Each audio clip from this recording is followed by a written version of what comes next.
영의 기도. 기도의 씨름. 이제 기도의 씨름, 마지막 시간으로 기도와 금식에 대해 살펴보겠습니다. 예수님은 마가복음 9장 29절에서 기도와 금식 외에 다른 것으로는 이런 유가 나갈 수 없느니라 라고 말씀하셨습니다. 여기에서 예수님은 가장 힘든 기도의 씨름을 언급하십니다. 예수님과 세 제자가 산에 올라가 있는 동안 한 남자가 산 아래 남아있는 제자들에게 귀신 들려 봉어리가 된 아들을 데리고 왔습니다. 제자들은 귀신을 쫓아내려고 노력했지만 뜻을 이루지 못했습니다. 예수님이 산에서 내려오시자 그는 아들을 예수께 데려갔습니다. 예수님은 그 소년을 고쳐주셨습니다. 제자들은 집에 들어가 예수님과 따로 있을 때 자신들이 귀신을 쫓아낼 수 없었던 이유를 여쭈었습니다. 그때 예수님은 기도와 금식 외에 다른 것으로는 이런 유가 나갈 수 없느니라 라고 대답하셨습니다. 기도와 금식의 관계를 논하기에 앞서 먼저 금식이 무엇인지부터 간단히 살펴보겠습니다. 금식은 단기간 혹은 장기간 동안 음식과 물을 일체 섭취하지 않는 것을 말합니다. 율법은 이스라엘 백성에게 금식을 명령했습니다. 1년 중 특별히 정해진 날에 이스라엘 백성 모두가 금식했습니다. 바벨론 포로기 이후에도 매년 몇 차례 금식이 이루어졌습니다. 바리새인들의 경우에는 금식에 더욱 열심을 내어 일주일에 2번씩 금식했습니다. 금식을 뜻하는 히브리어는 거룩하신 하나님께 겸손히 복종한다는 의미가 담겨 있습니다. 그런 이유로 해마다 하나님과 큰 화목을 도모하는 절기인 속죄일이나 국가적 재난이 있을 때 또는 애도의 뜻을 표해야 할 때 금식이 이루어졌습니다. 예수님은 금식을 폐하지 않으셨습니다. 예수님은 금식을 구약의 율법 주의에서 신약의 자유 안으로 옮기셨을 뿐입니다. 이제 금식은 마음에서 필요하다고 느낄 때만 행하는 행위가 되었습니다. 더욱이 예수님은 금식을 다른 사람들 앞에서 경건을 자랑하는 수단으로 삼아서는 안 된다고 경고하셨습니다. 그렇다면 우리도 금식해야 할까요? 오늘날 이를 궁금해하는 신자들이 많습니다.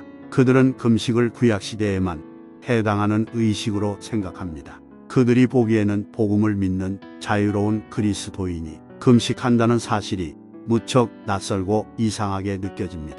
오늘날 우리는 예수님과 사도들이 가르친 금식에서 너무 멀어지고 말았습니다. 이제 의지가 박약한 상태에서 쾌락만을 좇는 무기력한 신자들은 금식, 곧 우리의 성화와 기도 생활에서 매우 중요한 비중을 차지하는 이 수단에 관한 성경의 가르침에 귀를 기울이지 않으면 안 됩니다. 금식은 단지 음식과 물을 섭취하지 않는 행위에만 국한되지 않습니다. 금식은 음식, 음료, 수면, 휴식, 교제와 같은 여러 가지 삶의 필수 활동을 자진해서 삼가는 것을 의미합니다.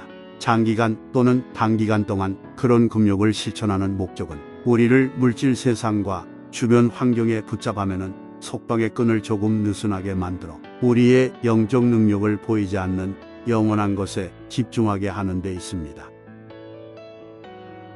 기독교 관점에서 바라보는 금식은 앞에서 열거한 삶의 필수 활동을 부정하거나 더러운 것으로 여기지 않습니다. 오히려 우리는 사도 바울을 통해 그 자체로 부정한 것은 아무것도 없다는 사실을 깨닫습니다. 하나님이 지으신 음식물은 감사함으로 받아들여야 합니다.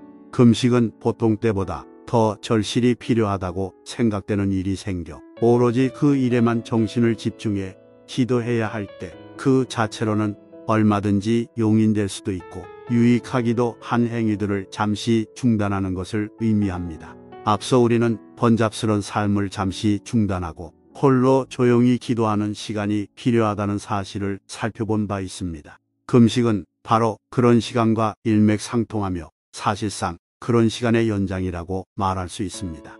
물론 금식이나 고요한 시간은 하나님이 아니라 우리를 위해 마련된 것입니다. 금식을 필요로 하는 당사자는 우리 자신입니다.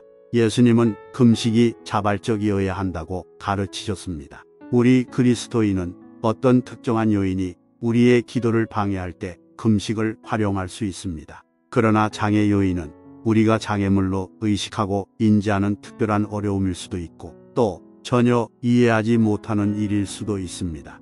어떤 경우이든 간에 우리는 무엇인가가 기도를 통한 하나님과의 교제를 방해한다는 사실을 느낄 수 있습니다. 우리가 금식하는 목적은 세상을 향한 우리의 산만해진 영혼을 물질적인 것들과 정신을 빼앗는 주변 환경으로부터 잠시 자유롭게 만들어 성령님이 우리의 내면을 감찰하시도록 하기 위해서입니다. 또한 성령님을 탄식하게 만드는 일들을 솔직히 고백함으로써 그분과 아무 거리낌 없는 의사소통의 관계를 회복하고 더욱 강력한 하나님의 능력을 체험하기 위해서입니다. 그렇다면 우리 그리스도인이 금식의 필요성을 의식하는 때는 언제입니까? 첫 번째는 특별한 유혹을 느낄 때입니다. 예수님은 세례와 함께 사역에 필요한 능력을 부여받으신 직후 특별한 유혹이 닥칠 것을 예상하고 금식을 시작하셨습니다. 예수님은 40일이라는 오랜 기간 동안 금식하셨습니다. 이 사실만으로도 예수님이 얼마나 진지하게 유혹에 맞서셨는지를 알 수 있습니다. 이와 달리 우리는 우리를 공격해오는 유혹에 대해 무관심할 때가 얼마나 많은지 모릅니다. 죄 없으신 예수님조차도 사탄과 일전을 불사하기 전에 금식을 통해 영혼의 평정을 구할 필요성을 느끼셨습니다. 예수님이 광야에서 오병이어 기적을 베푸시자 군중은 예수님을 왕으로 삼으려고 했습니다. 그때에도 예수님은 마음을 집중해 하나님과 막힘없는 교통을 나누심으로써 재차 공격해올 유혹자에 맞설 수 있는 힘을 얻기 원하셨습니다. 그래서 하룻밤 동안 잠을 주무시지 않고 기도에만 몰두하셨습니다. 형태는 비록 간결하고 짧지만 이 또한 금식에 해당하기는 마찬가지입니다. 금식은 하나님의 거룩하심과 임재를 체험할 수 있게 도와줍니다. 유혹이 우리에게 영향을 미치고 그 영향력을 계속 유지할 수 있는 것은 우리가 금식의 수단을 활용하지 않아 유혹을 단호히 물리칠 수 있는 능력을 얻지 못하기 때문입니다. 금식의 필요성을 느끼게 되는 두 번째 경우는 중요한 결정을 앞두고 있을 때입니다. 예수님은 제자들을 선택하셨습니다. 이 선택은 온 세상에 영향을 미치게 될 매우 중대한 결정이었습니다. 예수님은 그 결정을 내리시기 전에 밤이 새도록 하나님께 기도하셨습니다. 예수님은 하나님과 막힘없는 소통을 나눌 수 있으실 뿐 아니라 영적 감각도 죄에 전혀 오염되지 않은 상태였습니다. 하지만 이튿날 제자들을 선택하실 때 성부의 뜻을 어기지 않으시기 위해 아무 방해도 없는 고요한 밤중에 성부께 온 마음을 집중해야 할 필요성을 느끼셨습니다. 사도행전 13장 2절에 나오는 간단한 일화도 금식과 관련해 생각해 볼 수 있는 또 하나의 사례입니다. 그곳에 보면 주를 섬겨 금식할 때 성령이 이르시되 내가 불러시키는 일을 위하여 바나바와 사울을 따로 세우라라는 말씀을 읽을 수 있습니다. 사도들이 금식하는 동안 성령님은 바울을 전도자로 세워 첫 번째 전도여행을 시작하게 하라고 지시하셨습니다. 바울의 전도여행은 이방인들을 향한 선교운동의 시작이었습니다. 만일 성경의 금식을 활용해 기도의 영이신 성령님께 우리의 영혼을 가르치실 수 있는 기회를 드린다면 경솔하고 신령하지 못한 결정을 되풀이하는 잘못도 줄일 수 있고 중요한 결정을 눈앞에 두고 어쩔 줄 몰라 당황하는 사태도 방지할 수 있을 것입니다. 우리가 신령한 일에 민감하지 못하는 것은 겉으로 보이는 것에만 너무 집착하기 때문입니다. 세 번째 경우는 몹시 어려운 과제를 계획하고 실행할 때입니다. 사도행전 13장 3절과 14장 23절에 보면 초대교회 신자들이 장로를 세우거나 선교사를 파송하는 문제와 같이 교회의 중대한 의사를 결정해야 할 때 금식했던 것을 알 수 있습니다.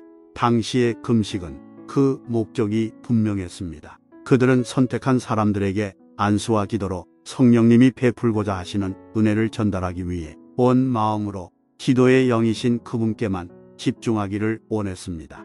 성령 충만했던 초대교회 신자들은 금식의 필요성을 절감했습니다. 하지만 우리는 금식이 필요하지 않다고 생각합니다. 우리가 금식에 관심을 기울이지 않는 것은 우리의 생각이 속되고 삶이 지나치게 분주하며 심령이 메마를 대로 메말랐기 때문입니다. 물론 금식은 자발적이어야 합니다. 기도의 영이신 성령님이 우리를 겸손하게 해주셔야만 우리는 감사하는 마음으로 예수님이 우리를 위해 마련하신 모든 수단을 활용할 수 있습니다. 네 번째는 크고 위대한 역사를 일으킬 때입니다. 예수님은 기도와 금식 외에 다른 것으로는 이런 유가 나갈 수 없느니라 라고 말씀하셨습니다. 예수님은 그 말씀으로 제자들이 귀신 들린 소년을 고쳐주지 못한 이유를 설명하셨습니다. 우리는 여기에서 크고 위대한 역사도 제각기 차이가 있다는 사실을 깨닫습니다. 어떤 역사는 상대적으로 위로부터 오는 능력을 더 많이 필요로 합니다. 예수님의 말씀은 금식이 믿음의 기도로 하나님의 능력을 얻는 수단이라고 말씀합니다. 좀 기계적이기는 해도 생생한 비유를 들어 설명하면 이는 전력이 공급되는 이치와 비슷합니다. 공급하는 전력량이 많을수록 발전소와 연결이 더 튼튼해야 하고 전선도 더 굵어야 합니다. 앞서 살펴본 대로 기도는 하늘의 능력을 세상에 전달하는 통로입니다. 예수님의 말씀은 위로부터 공급되는 능력의 양이 많을수록 영혼을 하나님께 붙잡아 매는 기도의 전선도 그만큼 튼튼해야 한다는 의미를 담고 있습니다. 그러면 어떻게 해야 그렇게 될 수 있을까요? 누차 언급한 대로 모든 것은 기도의 영이신 성령님께 달려 있습니다. 우리가 성령님이 인도하시는 길에서 얼마나 벗어나느냐에 따라 기도의 효력도 그에 비례해 감소합니다. 성령님의 뜻을 거슬러 그분을 슬프시게 만들 때는 그 효력이 훨씬 더 줄어듭니다. 금식은 영혼의 통찰력을 증대시켜 극도로 어려운 상황에서 성령님이 무엇을 위해 기도하기를 바라고 계시는지를 분별할 수 있게 도와줍니다. 그와 동시에 금식은 크고 위대한 역사를 위해 기도할 때 우리의 영혼이 불순한 동기로 더럽혀지지 않도록 도와줍니다. 고요한 마음으로 금식에 전념하면서 우리의 기도에 은밀히 숨어있는 명예욕과 같은 불순한 동기들을 찾아내 다음과 같이 고백할 수 있을 때 우리의 심령은 깨끗해집니다. 주 예수님, 제가 영광을 독차지해 주님의 이름을 욕되게 하고 기도를 더럽히게 된다면 차라리 기적이 일어나지 않게 하옵소서. 하오나 제가 주님의 것을 빼앗거나 더럽히지 않고서도 기적을 베풀 수 있으시거든 허락해 주옵소서. 하나님은 우리의 기도를 방해하는 교묘하고 위험한 요인에 맞서 싸우는 수단으로 금식을 마련해 주셨습니다. 주님의 도우시는 힘으로 승리하시기를 바랍니다. 다음 시간에 계속해서 이어가겠습니다. 구독과 알림을 켜두셔서 계속하여 함께 은혜를 나누시면 좋겠습니다. 우리의 소망이신 주님을 찬양합니다.